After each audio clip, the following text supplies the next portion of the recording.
right, thank you for tuning in this Thursday morning. It's time for NewsBites. This is where Robin and I read the news from the different news agencies, and we shorten those stories so that you can hear as many news items as possible in these next 25 minutes, and then get on with your day and your own life. Right now here at the Paddock Mall, by the way, 78 degrees. And I will start with this one from Fox News. Senate Republicans have blocked a bill aimed at restoring free contraception for women who get their health insurance from companies that object on religious grounds. The vote yesterday was 56-43 to move ahead on the measure, short of the 60 votes necessary to proceed. Democrats sponsored the election year bill to reverse last month's Supreme Court ruling that closely held businesses with religious objections could deny coverage under President Barack Obama's health care law. Republicans called the bill a political stunt aimed at helping vulnerable Democratic incumbents in their midterm elections. The Texas actress who admitted sending rice-and-lace letters to President Barack Obama and then New York Mayor Michael Bloomberg was sentenced to 18 years in prison yesterday. Shannon Guess Richardson, age 36, also was ordered to pay $367 in restitution.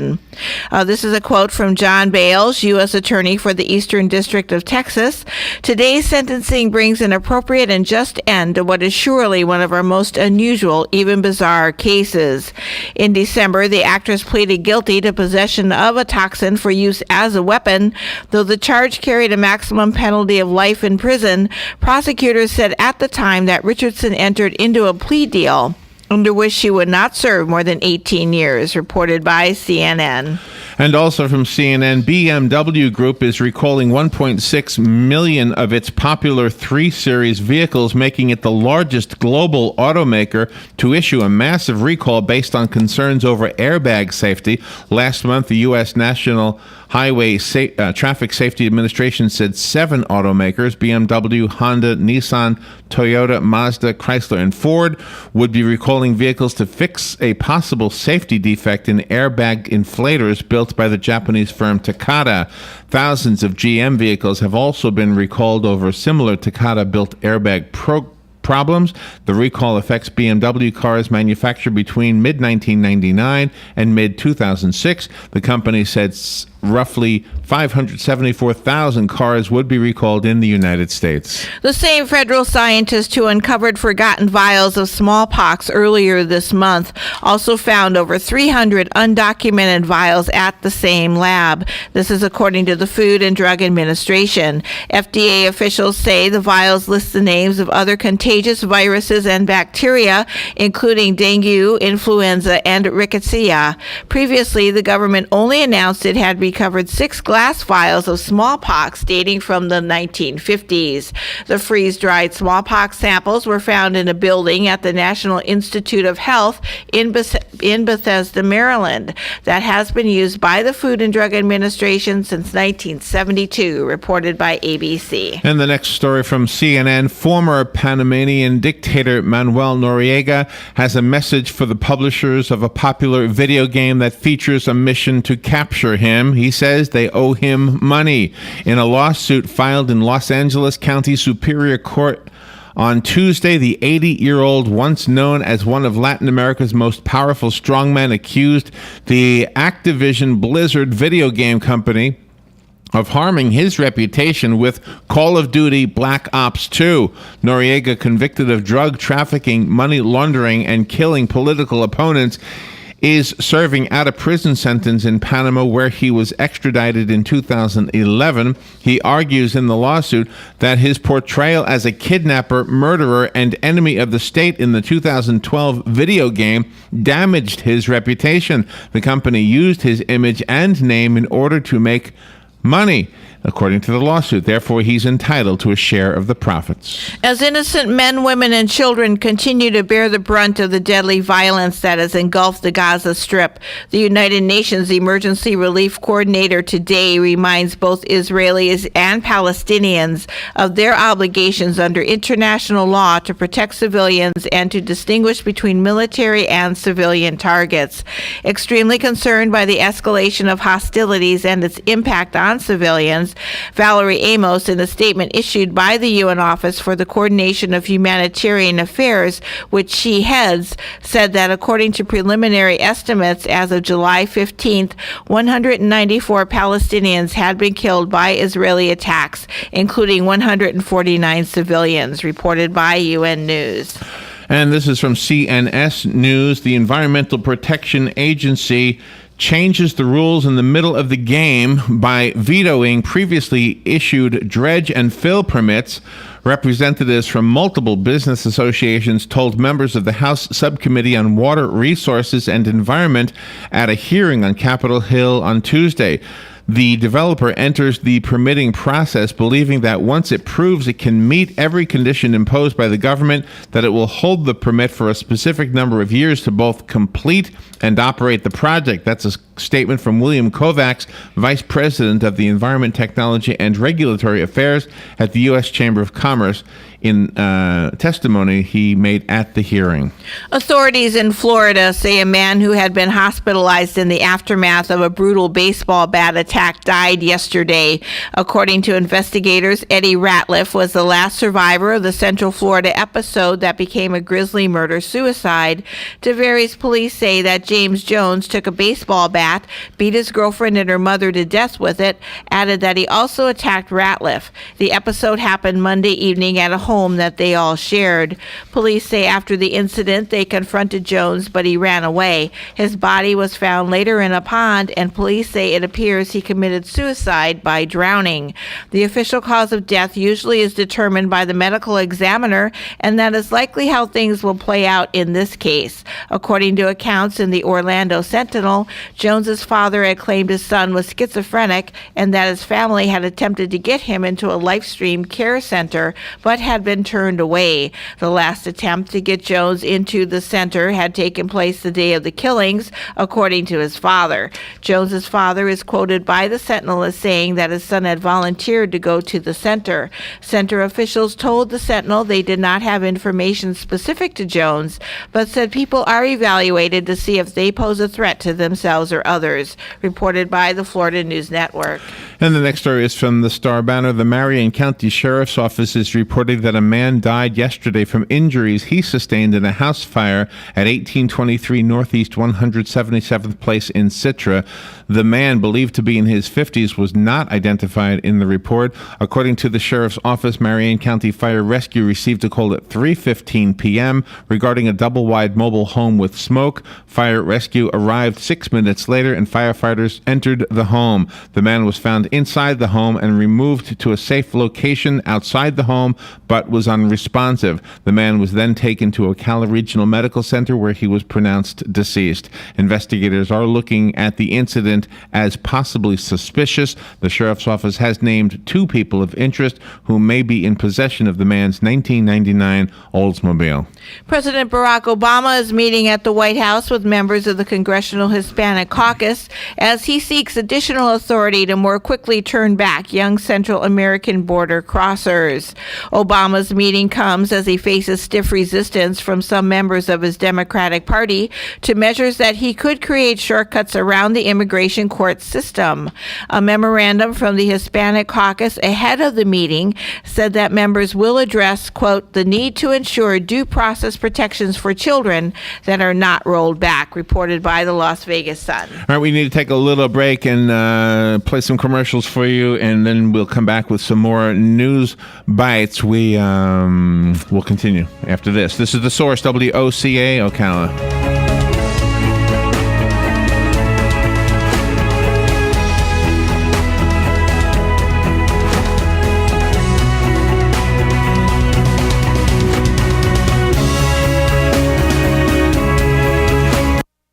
The weather is brought to you by myfwc.com. Safe boating is no accident.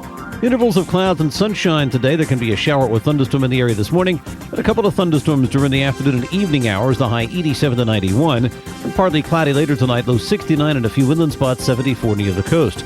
Tomorrow, partly sunny with an afternoon thunderstorm, mainly over the interior, the high 87 to 91. On Saturday, clouds and sun with an inland thunderstorm in the afternoon, high 87 to 91. From the Florida Weather Center, I'm Joe Lundberg. Here's what you may have missed on the John Tesh Radio Show. Each time we tell even a small white lie, we get a boost in stress that directly impacts our health. So when is it better to use a debit card? If you tend to overspend, when you can't actually see the money you're spending, it is easy to get carried away and rack up huge charges that may be difficult to pay back. Good middle ground is to address somebody the way they introduce themselves to you. So if you say, "Hi, I'm Mrs. Ferguson," then stick with the Mrs. Intelligence for your life on the John Tesh Radio Show. Don't miss this stuff. Hey everybody, this is Kelly Hart, your new host of the Ocala Magazine radio show. Join me every Friday at 10 a.m. when we bring the pages of Ocala Magazine to life with in-depth interviews from and about your community. So don't miss Marion County's favorite city magazine, Ocala Magazine, every Friday at 10 a.m. right here on 1370 AM and 96.3 FM, WOCA, The Source. Legally Yours, brought to you by Fuller & Fuller Attorneys at Law. On the air every Wednesday morning at 10:30 a.m. with John Fuller, a board-certified civil trial lawyer for over 25 years. John welcomes your questions, from business to complex family matters to legal disputes. So tune in every Wednesday morning at 10:30 a.m. for Legally Yours with John Fuller, right here on WOCA 1370 AM and 96.3 FM, The Source. Gene Powell pasture mowing. Our tractor services include bush hog, disking, front end loader, box blade, and stump grinding. We also have zero-turn mowers for the smaller paddocks, aisleways, fence rows, and lawn care. Fence row spraying is also available for weed control. We are licensed and insured. Gene Powell Pasture Mowing, 352-629-2440, or online at powellgene, Gene, at yahoo.com. Gene Powell Pasture Mowing. You've got a garden and we've got a show for you called You've Got a Garden with your host, Master Gardener Carol Ann Baldwin. Carol Ann answers your questions about your flowers, your veggies, your grass, your trees, even questions about your bugs. And she's only on WOCA, so don't miss Carol Ann Baldwin and You've Got a Garden each Tuesday from 9 a.m. to 10 a.m. right here on WOCA The Source. Your official news source, WOCA. All right, 12 minutes before 9 o'clock. Let's get back to the news. You're listening to NewsBites on WOCA. The program is called AM Ocala Live, but this segment is called NewsBites. This is where we read the news in short form. The next story is from USA Today. A rash of wildfires spreading across parched western states prompted 2 governors to declare states of emergency and forced evacuations from hundreds of homes. An update on how the tinderbox conditions were caused by drought, high temperatures, and wind, and they're sending wide stretches of mostly rural Washington, Oregon, and Nevada up in flames. That's the entire story. Florida authorities said that the staff at one building on the University of Central Florida's campus were greeted by the sight of armed police storming into the facility yesterday. It was all make-believe, part of a drill, according to local officials. Campus, city, and county law enforcement were all taking part in what's called an active shooting drill. That's an emergency rehearsal that is based on the scenario of an armed individual at large somewhere on campus and who has already inflicted casualties.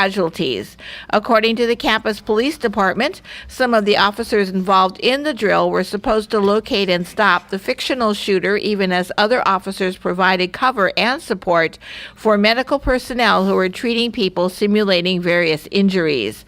Medical personnel reportedly wore helmets and ballistic vests while moving into the situation on the heels of armed police. The hope among emergency personnel and police is that such a deployment will prove to be a viable way of looking after the wounded in the event of a real crisis. An official with the campus police department said people who would be injured in an active shooting situation need help. They need it faster than they have been able to provide with conventional approaches to such a situation. Authorities will examine the results of yesterday's drill. They will see if they have found a better way to get to casualties, even as they track down and stop a shooting suspect, reported by the Florida News Network. And the next story is from People magazine. Texas blues icon Johnny Winter, who rose to fame in the late 1960s and 1970s with his energetic performances and recordings that included producing his childhood hero, Muddy Waters, died in a hotel room in Zurich yesterday, according to his representative, Carla Parisi, who made the statement to the Associated Press yesterday. Johnny Winter was 70 years old. His wife, family, and bandmates were all saddened by the loss of one of the world's finest guitarists, is the statement that Parisi made to the press. Winter had been traveling on an extensive tour this year that brought him to Europe for his final performance on Saturday at the Lovely Days Festival in Wiesn, Austria. The brother of rock musician Edgar Winter, Johnny Winter, known for his flowing white locks, was born in Beaumont, Texas in 1944 and was raised for a time in Mississippi, where the sounds of the Delta influenced his music. The Obama administration is crying racism to cover for unpopular policies. Have you heard the one about the black attorney general who sits down with a black reporter from ABC News to talk about America's first black president? Sure is a lot of racism. Yeah, not a very funny joke, but that's the point. It's not a joke. It actually happened last week. Eric H. Holder Jr., the first black man ever to hold the post of attorney general, sat down with senior Justice Department reporter Pierre Thomas for an interview, reported by the Washington Times.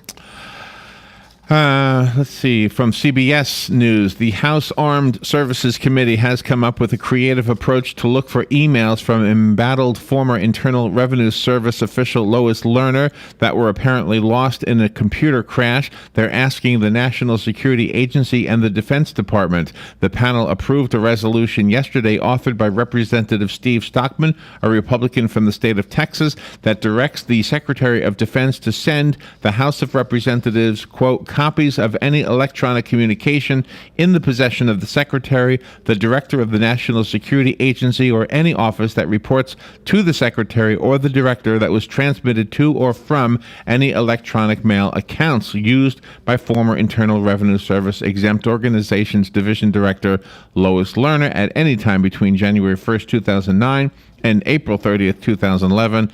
End of quote. Ken Runo sat beside the pool in a deck chair, his skin tanned, his leg precariously crossed, concealing his more intimate parts. He said he always knew he was a nudist. As a child, he ran through the forest near his home in Cleveland naked as a jaybird. At age 65, he still prefers the feel of the breeze on his skin to the constriction of clothes. On some days, he hikes through the dry washes surrounding the 50 acres of Shangri-La Ranch, a clothing-optional resort in New River. And no, he's not concerned about cactuses. Monday was National Nude Day, a celebration of the birthday suit. This holiday for the skin comes on the heels of Nude Recreation Week, a similar celebration that begins this week after the 4th of July. Across the United States, more than 32,000 members of the American Association for Nude Recreation, organized into more than 250 recreational clubs, are celebrating in pretty much the same way they always do. They don't need to get dressed up for the event. Reported by USA Today. And this story from the Associated Press, which was released only 14 minutes ago. Palestinian militants fired a rocket at Israel this morning just as a 5-hour UN humanitarian ceasefire expired, according to the Israeli military. Gaza residents had crowded banks, vegetable markets, and shops as they took advantage of the first respite from 10 days of fierce fighting. The military says the rocket struck the city of Ashkelon at precisely 3 p.m., which was 8 a.m. our time, as the pause in the military activity ended. No injuries were reported. Gaza militants also fired 3 mortar shells toward Israel after the truce took effect at 10 a.m. Israel time. Israel has not responded yet to another incident, though it vowed to strike hard if fire continued. Gaza City, a virtual ghost town for the past 10 days, returned to apparent normalcy within minutes of the start of the truce. Streets were jammed, motorists honked horns, and Hamas police directed traffic at busy intersections. Ridiculed for being gimmicky and useless, the app that was released on April Fool's Day is now being used to save lives in one of the planet's most complex conflict zones. Israeli citizens have begun relying on Yo for warnings of impending rocket strikes strikes by Palestinian militants. The messaging app has partnered with Red Alert, a real-time missile notification service and self-described propaganda tool used in Israel. Following the implementation of the red color emergency siren system in 2012, there were concerns that people might not hear or even sleep through the sirens. Red Alert acts as a complement to the sirens. Yo users can now follow Red Alert Israel to get a yo at the same time that the sirens go off. The user typically receives a warning via smartphone 15 to 90 seconds before a rocket hits, reported by Wired. And from ABC News, Hillary Rodham Clinton received $275,000 for a speech she made in 2013 at the University of Buffalo, and her contract included provisions for a teleprompter and final approval of the set and backdrop. The university released a 9-page contract it signed with the Harry Walker Agency, which oversees Clinton's speeches. It was obtained through a Freedom of Information request by the New York-based Public Accountability Initiative. The university says in a statement that no state funding or student tuition revenue was used to pay for Mrs. Clinton's speech. It says the former Secretary of State's fee was covered by ticket sales and other sponsorships and endowments. California's system for imposing and carrying out the death penalty is so long and drawn out that it amounts to cruel and unusual punishment, and so is unconstitutional. This is a federal judge saying this as he ruled it yesterday, ruling in the case of Ernest Dwayne Jones, who was condemned to death in 1995 and is yet to be executed. Judge Cormac Carney of the U.S. District Court for the Central California said that to take nearly a generation to decide on Jones's appeals was unconstitutional. As part of the ruling, Carney vacated the death penalty sentence in Jones's case. This is his quote: "The dysfunctional administration of California's death penalty system has resulted and will continue to result in an inordinate and unpredictable period of delay," reported by Reuters. And from UPI News, the U.S. Department of Defense said yesterday that the number of troops amassed along Ukraine's border region is intimidating. "We believe there are now between 10,000 and 12,000 Russian troops on the border," is a statement from Pentagon spokesman Army Colonel Steve Warren in a statement issued to reporters yesterday. The number reflects an increase from a few weeks ago when there were only 1,000 Russian soldiers on the border. He said that most of the troops are battalion task groups and combat soldiers. "I can't speak for what they intend to do," Warren admitted, but added, "Certainly it is intimidating." A report in England shows that the number of new HIV infections and deaths from AIDS were both falling. However, this report called for far more international effort, as the current pace cannot end the epidemic. And charity Médecins Sans Frontières warned that most of those in need of HIV drugs still had no access to them. The report showed that 35 million people around the world are living with HIV.